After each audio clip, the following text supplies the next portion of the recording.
Hello students, how are you all? I hope you all are doing very good and always do very good. आज एक बार फिर आओ पढ़े के द्वारा प्रस्तुत इस वीडियो के अंतर्गत मैं आपके सामने उपस्थित हूँ कक्षा 10वीं के पाठ 9 सूक्तयः के साथ। ये सूक्तियां मूल रूप से तमिल भाषा के अंतर्गत लिखी गई हैं और इनके लेखक हैं श्रीमान तिरुवल्लुवर महोदय।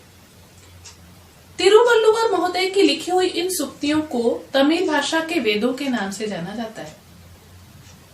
तो आप इसी से अंदाज लगा सकते हैं कि ये सूक्तियां प्रत्येक भाषा के लिए कितनी महत्वपूर्ण है। सूक्ति नंबर 1। पिता यच्छति पुत्राय बाल्ये विद्या धन महत् पिता अस्य किम तपः तेपे इति उक्ति तत्कृतज्ञता।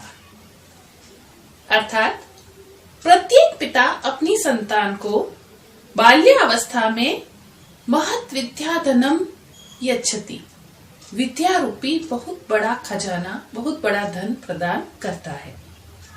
अस्य पिता किम तपः तेपे, इसके पिता ने इसके लिए कितनी तपस्या की है।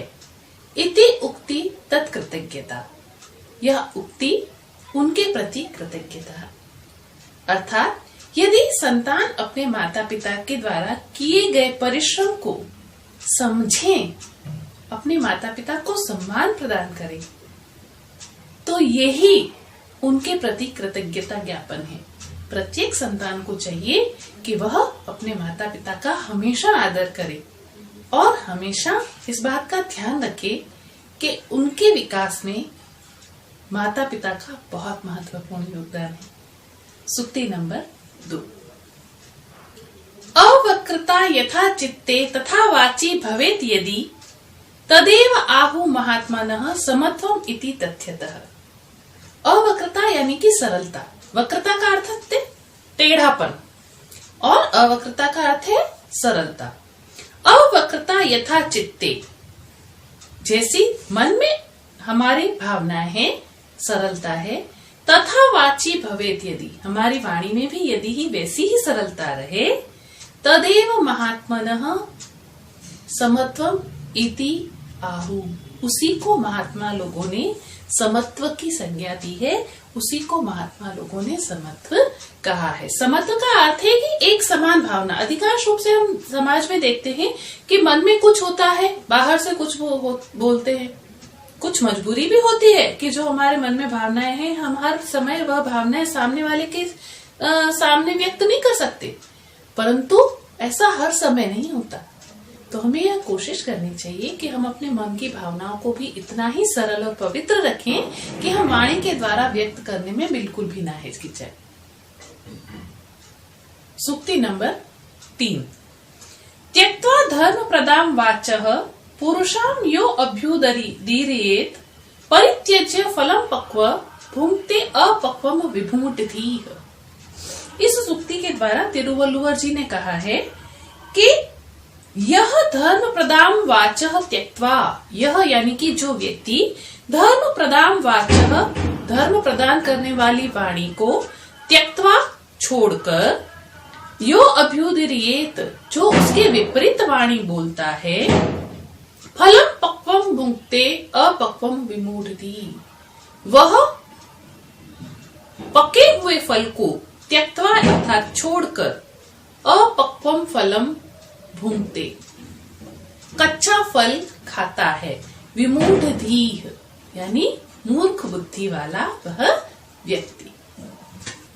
सूक्ति नंबर 4।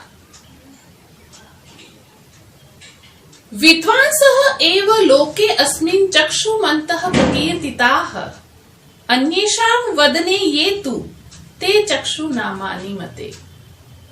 विद्वांसः एव, विद्वान लोगों को ही, अस्मिन् लोके, इस संसार में, चक्षुमन्तः प्रकीर्तिताः, चक्षुमान कहा गया है, आंखों वाला कहा गया है।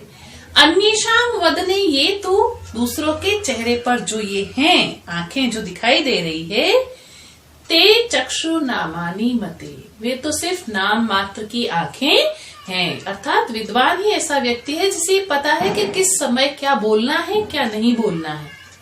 यदि पढ़े लिखे होने के बावजूद पुस्तकीय ज्ञान हमें व्यावहारिक शिक्षा प्रदान नहीं करता है तो वह पुस्तकीय ज्ञान बेकार है। सूक्ति नंबर 5। यत् प्रोक्तम येन केन अपि तस्य तत्वार्थ निर्णयः कर्तुम शक्यो भवेत्येन सह विवेक इति रीत। अर्थात यत् प्रोक्तम येन केन अपि अर्थात जिस किसी भी विद्वान के द्वारा, जिस किसी भी व्यक्ति के द्वारा यत् प्रोक्तम जो कुछ भी कहा गया है, तस्य तत्वार्थ निर्णयः उसके वास्तविक अर्थ का निर्णय करने में शक्यो भवेत यदि आप शक्य हैं, यदि आप समर्थ हैं, सह विवेक वही व्यक्ति विवेकी कहलाने के योग्य है। अर्थात जिसको जो कुछ भी कहा जाता है उस व्यक्ति को उसका भाव समझने का प्रयत्न करना चाहिए। यदि हम किसी व्यक्ति की कही गई बात के भाव तक पहुंच जाते हैं तो ही हम वास्तव में विवेकी कहलाने के योग्य हैं। सूक्ति नंबर 6। वाक्पटु धैर्यवान मंत्री सभायाम अपि अकातरः सह केन अपि प्रकारेण परे न परिभूयते। वाक्पटु अर्थात भाषण में कुशल, बोलने में बड़ा चतुर, धैर्यशाली, सभा में भी निर्भीक, किसी भी प्रकार के शत्रुओं के द्वारा ऐसा व्यक्ति पराजित नहीं किया जा सकता। यहाँ पर मंत्री पहले जो राजाओं की सभा में मंत्री होते थे, केवल वो मंत्री नहीं है, नेता इत्यादि भी नहीं। यहाँ पर मंत्री का अर्थ है मित्र, ऐसा कोई भी व्यक्ति जो हमें मंत्रणा देता हो, जो हमें सलाह देता हो। तो हमें भी ऐसे योग्य मंत्री बनने की कोशिश करना चाहिए।